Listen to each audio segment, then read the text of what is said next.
So, the last playing game has just concluded. That means the NBA playoffs are officially here. The best time of the season, man. There's a lot of fun matchups, a lot of fun series that I expect to happen, and I'm gonna dive deep into the first round. Who will step up? Who will falter? Let's get right into it, man. I'm going to start off with the Eastern Conference. Let's get the easiest series out the way. Milwaukee Bucks versus the Miami Heat. This series is going no more than 5 games. The Miami Heat scraped and clawed their way to the NBA playoffs, and what's the reward? A date with Giannis Antetokounmpo and the Milwaukee Bucks. The Bucks are one of the best offenses and one of the best defenses in the league. They have the best player in the NBA. Drew Holiday is playing at an all-star level once again. Chris Middleton is back from injury. Brook Lopez is looking like the front runner for defensive player of the year. They have the shooting, the shot creation, the depth, the defense. They have it all, man. And I just don't think the Miami Heat, with how bad Bam Adebayo is playing and how bad Kevin Love is and just the weird assortment of players, I just don't think it's going to be enough. Jimmy Butler can try all he can, but I mean, it's only so much Jimmy can do. This series is going no more than 5, man. Miami Heat fans, I'm sorry, but I feel like after this season, you're going to have some real questions about whether or not you want to look to move on or keep Tyler Hero, about whether or not you want to look to move on from maybe even Jimmy Butler and Bam Adebayo. Those conversations are going to have to be had. Moving on next, we got to talk about the Boston Celtics versus the Atlanta Hawks, and this is going to be quite an interesting series. I feel like a lot of people are sleeping on the Atlanta Hawks for some valid reasons. I mean, they were probably the definition of mid this NBA season, but look, the playoffs are a new beast. You know, they're a new animal, and I feel like the Atlanta Hawks match up pretty well against the Boston Celtics. Now, for the Boston Celtics, I mean, a lot of people were looking at them to make it out of the Eastern Conference at least this season after that great run they had last year. You know, they looked really good through the first half of the season, but the second half, things faltered. They were pretty inconsistent. Jason Tatum was inconsistent. I mean, at times it was real ugly to watch. They have a lot of question marks because guys like Robert Williams, you know, missed a lot of time this year due to injury. And another thing is, who is that third option for them? Of course, you have Jason Tatum and Jaylen Brown, but who was that third guy? Is it Malcolm Brogdon? Is it Marcus Smart? Is it Derek White? We don't know. And that's bad because if one of JT or if one of JB struggles in the playoffs, who else is going to carry that load? Can you really rely on a Derek White? Can you rely on a Marcus Smart? Can you rely on a Malcolm Brogdon? We're just gonna have to wait and see. All these inconsistencies that they have is probably the biggest reason as to why I don't think they can make a deep run. And who knows? Things could get crazy this series. The Atlanta Hawks are a weird team because they can just flip the switch like that at any time. Defensively, they have some pieces. Offensively, it's Trae Young, DeJounte Murray, and I mean, a nice assortment of wing players. I feel like the biggest key for them is going to be Trae Young and how he plays, because he's been super inefficient this year. If he can return to the Trae Young that we saw in 2021, I think it might be an upset, man. The Boston Celtics have home court advantage. I mean, they have 2 of the best wing players in the NBA. They have the defense. I think they're going to win it, but if the Boston Celtics want to go far, Jason Tatum is going to have to play better. I mean, his shot creation ability hasn't made the jump that maybe a lot of people expected it to, but it's okay. It's just round 1, and I say this series goes in the Boston Celtics favor, and I'll say Celtics in 6. Moving on, we have the Philadelphia 76ers versus the Brooklyn Nets. Now look, the Brooklyn Nets probably have a bright future ahead of them. Mikal Bridges has blossomed to a top wing in the NBA. Exciting pieces like Cam Thomas and Cam Johnson. Nicholas Claxton made a leap in his defensive and offensive game, which was great to see. Then you have pieces like Spencer Dinwiddie and Dorian Finney-Smith and other guys you can look to keep or look to package in deals to get more young players. But they're playing what I would assume to be the MVP in Joel Embiid. They're playing James Harden, Tyrese Maxey. This Philadelphia 76ers team is not to be played with, and this series ain't gonna go all too well. I'm guessing Sixers in 5. And now we have the most interesting series of the entire first round, the Cleveland Cavaliers versus the New York Knicks. Now, I'm a Cleveland Cavaliers fan, you guys know this, and I'm pretty scared of the New York Knicks. This is not the same Knicks team that made the playoffs 2 seasons ago. The last time everybody bagged on Julius Randle because he played horrible, he was very inefficient, he just looked disinterested at time. And I feel like the biggest problem for that Knicks team was the fact that they had little to no guard play. I mean, outside of Julius Randle, nobody else on that team could really step up and go get a bucket when needed. Well, in the last offseason, they fixed that problem. They signed Jalen Brunson and he blossomed into a 23-6 guy. I mean, the games he was having on a night-to-night basis was insane. He can shoot the heck out of the ball. He makes really well. He can play defense, and we've seen in last year's playoffs that he can rise to the occasion. And this is sort of like a safety blanket for Julius Randle, and it works out really well. And of course, it's not only those two. You have RJ Barrett, who is inconsistent at times, but it's still a good piece to have. Emmanuel Quickley is looking like the 6th man of the year this season. There's Quentin Grimes, there's Mitchell Robinson, who's back and healthy. They just traded for Josh Hart, and he brings this grit to this team. There's Isaiah Hartenstein off the bench. I mean, they got it, man. They got the defense, they got the depth, they got the scoring. Cavs are going to have their hands full in this series. But if we look over to the Cavs side, They have one Donovan Mitchell. Donovan Mitchell had a career year this year. He was a nearly 29 point per game scorer. I mean, to end the season, he had 4 straight 40-point games. This dude is legit. And we know that he rises to the occasion when it comes to playoff time. He has like the 7th highest playoff career point per game average. And I expect that trend to continue in this year's playoffs. But we know what Donovan Mitchell can do. And the Knicks have kind of explained their game plan, I guess. They're just going to try to shut down Donovan Mitchell. So it's up to the other guys to try and step up. And when I say the other guys, I'm looking at Darius Garland. Now, I feel like the biggest X factor in this series is going to be Darius Garland. To end the season, it was pretty rough. But Darius Garland's only 23 years old. It's his first playoff experience. He's been fiending to play in it. He's just got to show up. He's one of the best shot creators that we have in the league, one of the best playmakers. It's going to be up to him to win the series, man. If he plays well, if he excels and exceeds expectations, I have no doubt in my mind that the Cavs will win this series. But the offensive side of the ball isn't what the Cavs are known for. It's their defense, and why I'm pretty confident in this team. They boasted the #1 rated defense in the NBA, and that's thanks in large part to Evan Mobley, who was a finalist for Defensive Player of the Year. Can you believe that at just 21 years old, Evan Mobley is a finalist for Defensive Player of the Year, a lock to make all defensive first team? But his game just doesn't revolve around his defense. He has some offensive chops too, and he can scare you on that side of the ball. There's Jared Allen, who's a great anchor on the defensive end for this team. Pretty much an unsung hero for the Cleveland Cavaliers team. When you talk about the Cavs, of course, it's Darius Dono and it's Evan Mobley. He doesn't get too much shine anymore, and I don't like that, man. He's a huge part for this team. You have Isaac Okoro, who's yet another defensive maestro. The biggest question mark for the Cleveland Cavaliers is going to be their bench scoring. Karis LeVert has been turning it up as of late, but will it be enough? And who will be that 7th man for this Cleveland Cavaliers team? Will it be Ricky Rubio? Will it be Cedi Osman? Will it be Dean Wade? Will it even be a guy like Danny Green? Who knows? And I feel like that's the downside for this Cavs team, because the Knicks got it off the bench. Cavs don't. This is going to be a very exciting series, man. I can see it going either way, but for right now, I'm going to say Cavaliers in 7. So that was the Eastern Conference.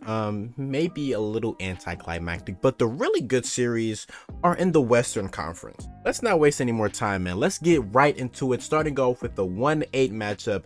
Denver Nuggets versus the Minnesota Timberwolves. Now, despite what the seedings may say, I think this is going to be a very interesting battle between these two teams. The Denver Nuggets, the 1 seed, have kind of controlled the Western Conference for a majority of the season. 2-time MVP. I want to say he has the most pressure in the NBA to win a championship, because you talk about center rankings. I mean, he's top 5 right now. He top 5 to top 7 at least, considering the fact that he does have those 2 MVPs. The one thing he's missing is a ring, and if he can do that this year, considering the path that he would have to take, he might be talking about one of, if not the greatest center of all time. And this team is healthy now. Finally, Jamal Murray is back and playing again. The last time we saw Jamal Murray in the playoffs, it was insanity. Can he do it on an actual NBA court this time? We're just gonna have to wait and see, but I'm confident and optimistic in Jamal Murray in this year's NBA playoffs. And then they have the right assortment of players like KCP and Michael Porter Jr., Aaron Gordon. Their bench might need a little bit of help, but who plays their bench that much in the playoffs anyways? This team strives off offense. Defensively, it gets bad, but offensively, they got it. Now, on the flip side, the Minnesota Timberwolves team is interestingly built. Is that the correct terminology? I don't know, but we know the Minnesota Timberwolves have Karl-Anthony Towns, Anthony Edwards, recently acquired for, excuse me, I can't even say recently, acquired last offseason Rudy Gobert in a trade that, yeah, did not make any sense at all. Didn't make any sense at the time, doesn't make any sense now, but it happened, so they have to deal with it. And Mike Conley, who they traded for at the trade deadline, and that trade is doing wonders for them so far. This team is going to be without his best perimeter defender in Jaden McDaniels because of last game of the season incident, but who knows, maybe they'll be able to overcome that, because they do have Kyle Anderson, who's a pretty decent defender himself. Naz Reid is also currently injured. Yeah, that's 2 big injuries for this Minnesota Timberwolves team. I don't even think you can call it crazy to say that the Timberwolves can win this series. Will they, however? No. I think this team just has too much turmoil. It's too many moving parts. There's just too many issues, and I just don't think they'll be able to overcome them. My prediction, Nuggets in 6. The 2 seed versus the 7 seed. The Memphis Grizzlies versus the Los Angeles Lakers. Woo, buddy. I cannot wait for this one. What a turnaround the Lakers have had this season. I mean, they started off 2-10. Nobody thought they were going to make the playoffs. You get to midseason, you're still bad. You make a huge trade at the trade deadline. You have one of the best records in the second half of the season. You make the playoffs as the 7th seed. LeBron James is healthy. Anthony Davis is healthy. The team is clicking.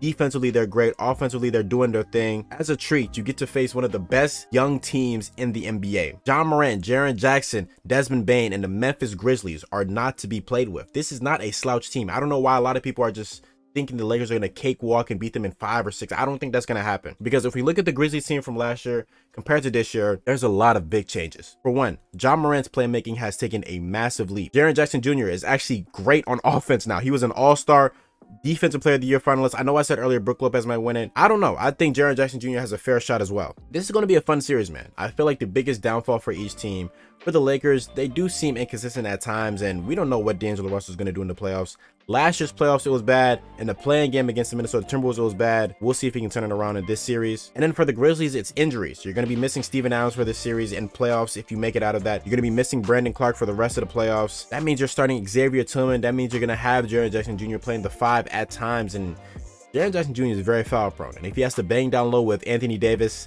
things could get ugly. So with that in mind, who do I believe is going to win? Well, for one, I'm going to say this. I believe this series is going to 7 games. Yes, I believe this series is going to go to 7 games. It's too good of teams for this not to go to 7 games. You know, LeBron James, he likes to coast. And I think the Lakers are going to coast early on before turning into another gear, actually figuring out their opponent, beating the Memphis Grizzlies in 7. Yes, I do believe they're going to beat the Memphis Grizzlies. It's LeBron James. It's Anthony Davis. I think when those two are healthy, there's maybe one team that can beat them. Maybe 2. I'll say 2. In the Western Conference. I'll leave it at that. Moving on, we have another fantastic series, the 3-6 matchup, the Sacramento Kings versus the Golden State Warriors. The Golden State Warriors are the defending champions. This season has been very interesting for them. There's been injuries with guys like Stephen Curry. There's been players, unfortunately, Andrew Wiggins had to step aside from the game. He's just now getting back. Draymond Green and Jordan Poole had their whole debacle in the offseason. That kind of spiraled into the regular season. The Warriors this season have just not been good. And on the flip side, for the Sacramento Kings, this is the first time they're making the playoffs in 17 years. De'Aaron Fox, Domantas Sabonis, Kevin Porter, Malik Monk, Keegan Murray, Harrison Barnes, this group, this unit has reinstilled life into the Kings organization. Nobody really thought this team would make the playoffs. Mind you, even peak as the 3rd seed, and yet here they are. Both these teams have crazy offenses and play little to no defense. So this is going to be a fantastic series for that fan that loves the offensive game. What do I think will happen? I want to say the Warriors are going to win, probably in 6 games. Unfortunately, Kings might just not have the experience. And the final series we're going to talk about is the Clippers versus Suns, the 4th and 5th seed matchup. Russell Westbrook versus Kevin Durant, Kawhi Leonard versus Devin Booker. I would be more excited for the series if Paul George was playing, and unfortunately it was announced that Paul George will not be ready for the first round of this playoffs. That just brings everything down, man, because I really want to give the Clippers a shot at winning an NBA championship, but it just seems like the basketball guys do not want them to. The Suns are a team that I've been talking about for the last year, saying they need another shot creator. They need another shot creator, and they went out and got the best one in Kevin Durant, which is crazy. Kevin Durant just had a historic season. I mean, he shot 55, 40, and 90. And who cares how many games he played? Doing that in 10 games is crazy. 20 games is crazy. He did that in what, 40-some games? That's insanity. Averaged nearly 30 points per game. Him and D-Book are just a lethal duo. I mean, mid-range assassins. They get to the foul line. They shoot threes at a great clip. Chris Paul can still provide something. DeAndre Ayton actually turns it up in the playoffs, so we'll see what he can do. The bench is decent. The defense is still pretty good. But in this series right here, I'm going to say Suns in 6. Unfortunately, the Clippers just going to need that other guy who is just not going to be there. I don't know how much they can rely on Russell Westbrook, to be honest, to lead the way when Kawhi Leonard can. I don't know how much they're going to trust guys like Eric Gordon to lead the way, and Nick Batum and Marcus Morris. Things real iffy. You know, things are real iffy in Los Angeles. I'm going to say a confident Suns in 6 games. So there you guys have it. Those are my predictions for the first round. We're going to come back once the first round is done in about 2 weeks. We're going to do second round, conference finals. We're going to do it all. And I can't wait to talk about it.